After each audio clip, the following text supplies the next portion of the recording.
Soviet Union designed the T-72 in the late 1960s. At that time, Soviet military planners wanted a tank that was small, light, and cheap to build in massive numbers. Western tanks like the M1 Abrams and Leopard 2 use a human loader. A fourth crew member sits in the turret and manually loads each round into the cannon breech. The Soviets eliminated that crew member entirely. They replaced him with a mechanical autoloader built into the base of the turret. This autoloader is called the AZ Carousel. It sits in a ring beneath the turret floor, spinning ammunition rounds into position for the cannon. The carousel holds about 22 rounds arranged in a flat circle. Each round sits in a metal tray that rotates until the autoloader grabs it, lifts it, and rams it into the breech. The system works. It can load a round in about 7.1 seconds, which is competitive with a trained human loader.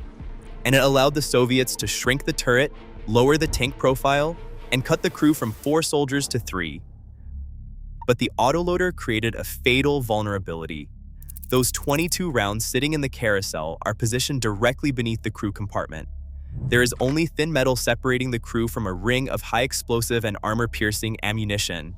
When an anti-tank missile or sabot round penetrates the hull or turret, the heat and shrapnel reach that ammunition ring almost instantly. One round ignites, then the next, then all of them at once. The pressure from that simultaneous detonation has nowhere to go except up. The turret, which weighs several tons, blows straight off the hull and flies into the air. Soldiers who study this effect call it the jack-in-the-box.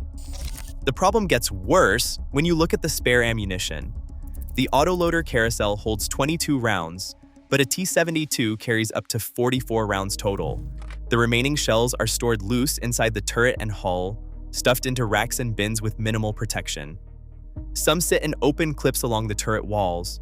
Others get wedged into storage slots behind the crew seats. These spare rounds have almost no ballistic shielding at all. In combat, Russian tank crews sometimes stack extra rounds anywhere they can fit them inside the fighting compartment.